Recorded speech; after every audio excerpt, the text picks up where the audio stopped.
It's Platt, and today we try a craft ale from Mexico. That's the next Platt's Beer of the Week.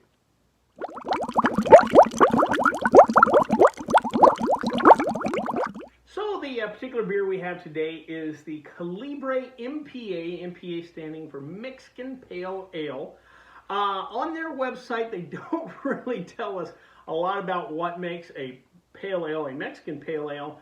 There is no beer judges category for Mexican pale ale, and I think you talk to a Cicerone, they're going to tell you there's no such official thing as a Mexican pale ale. That being said, though, in research, I did find that Dos Equis releases a product that they refer to as a Mexican pale ale. Now, both sites and companies don't really go into detail of what makes it a Mexican pale ale. The only thing I noticed is that both of them refer to the citrusy hops that they use in their pale ale. I don't know if they're kind of tying into the, lime and a Corona kind of thing, or, we traditionally think of citrus in Mexican beers. But that's kind of the only thing I saw that would say that this is somehow different than, let's say, a Sierra Nevada pale ale or Fat Tire or what have you. But Colibre Mexican Pale Ale is what we have here today. Not a lot of information on the Colibre website about the company. Apparently, this brand started in 2019, and at the time, I think they were headquartered in Mexico City. Their original lineup of beers focused more on classic Mexican dishes and cuisine. They had a mole stout, a churro stout.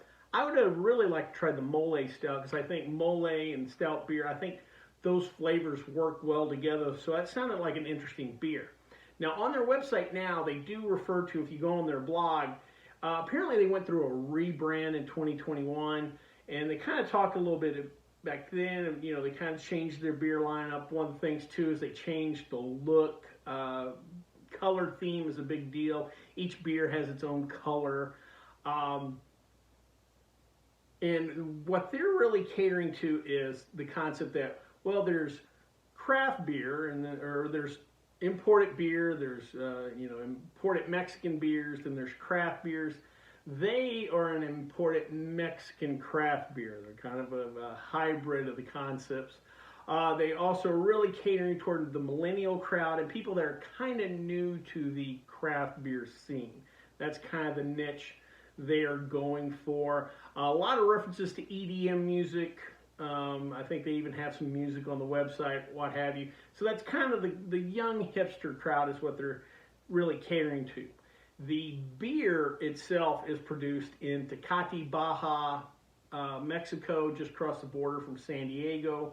It's brewed at a place called Baja Brewmasters. Now, Baja Brewmasters is the largest independent brewer in Mexico. They may work with some bigger brands, but they aren't owned by a big brand. Colibre on their website, actually in their videos, has the head brewer at Baja Brewmaster in their videos, and they refer to him as their brewmaster. And in a sense, it's right. He's making their beer, but he is an employee of Baja Brewmasters. This is a contract brew. Similar to Montucky. If you've ever had Montucky cold snack, they're based in Montana and they have their own deal, but the beer's made in Wisconsin. Similar kind of vibe to this, that the company, we do the marketing, someone else does the beer, is kind of it. Baja Brewmaster's big selling point is that they supposedly have access to a great water table or underground aquifer. They claim to have one of the great water sources in Mexico and possibly even North America. So if you go to the Baja Brewmaster's website, actually they talk about their services as far as if you wanted to, have a contract brew, which I found, a beer nerd like me, I find that stuff interesting. Real quick, let's talk about the Colibre line. They have 5 beers in total. Of course, we have the Mexican Pale Ale here. They also have a lager, 4.2% alcohol by volume, comes in a blue label. They claim that beer is a light, clean beer that's crushable. They use the term crushable several times in their marketing website. That's obviously something they want to kind of tie themselves into. Next is a blonde, 5% alcohol by volume, comes in a yellow label. They say that this beer is specifically made for people that are new to craft beer. I think blonde ales are perfect for that, so it makes sense. Next is ginger, 5.0% alcohol by volume, comes in a white label. This is not a ginger beer like that would go into a dark and stormy or anything like that. And there are alcoholic versions of that ginger beer. This is a regular beer with ginger added to it for flavor. Doesn't even on the website say if it's a lager or ale or whatever, just beer with ginger in it. They do source the ginger though in Oaxaca, so kind of keeping true to the Mexican theme. Lastly is the dark, 5.5% ABV. This is a dark, medium-bodied lager with hints of cacao and coffee. 5 beers kind of cover the basics. You know, you got a ale, you got a lager, a blonde, a dark, the basics. Well, before we try this particular beer, though, let's check out the stats.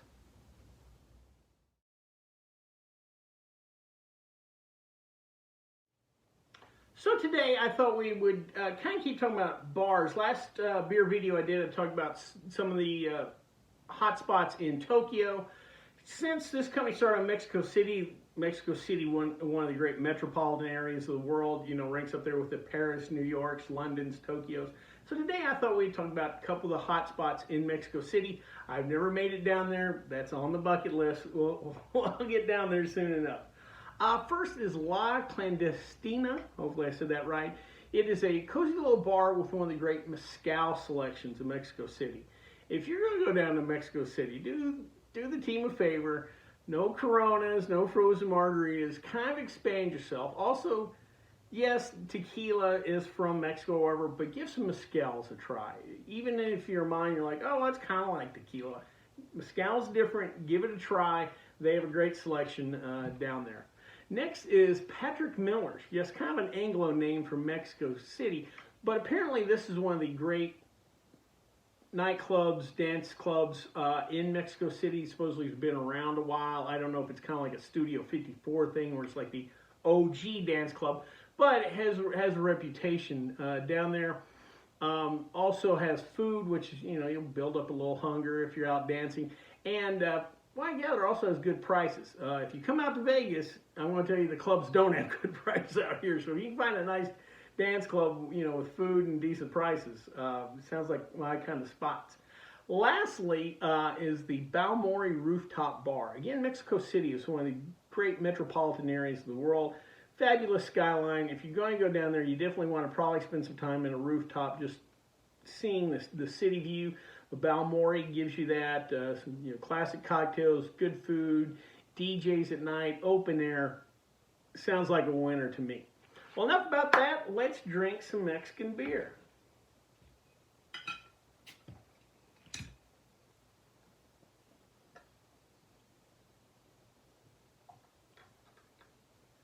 All right, a nice deep copperish look, plenty of bubbles.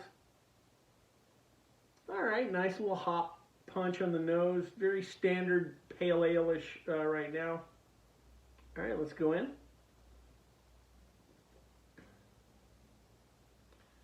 Yeah, it's just a nice, real executed pale ale. Real nice hop punch. This is 7%, so a little higher ABV than most standard pale ales here in the year is going to be around 5. This is 7, almost to an IPA range, but not with the IPA kind of hops to it or whatever.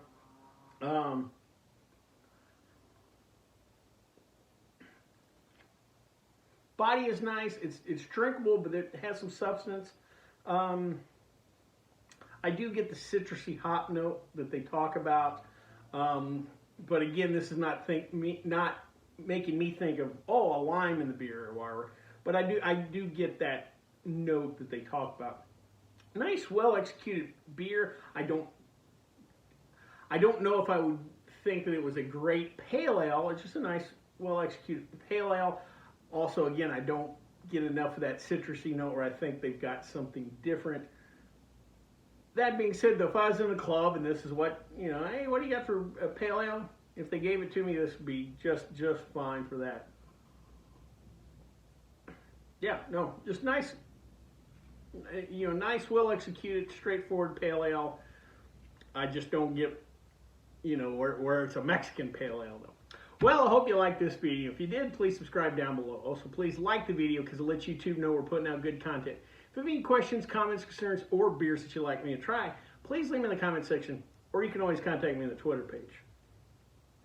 Till next time, bombs up.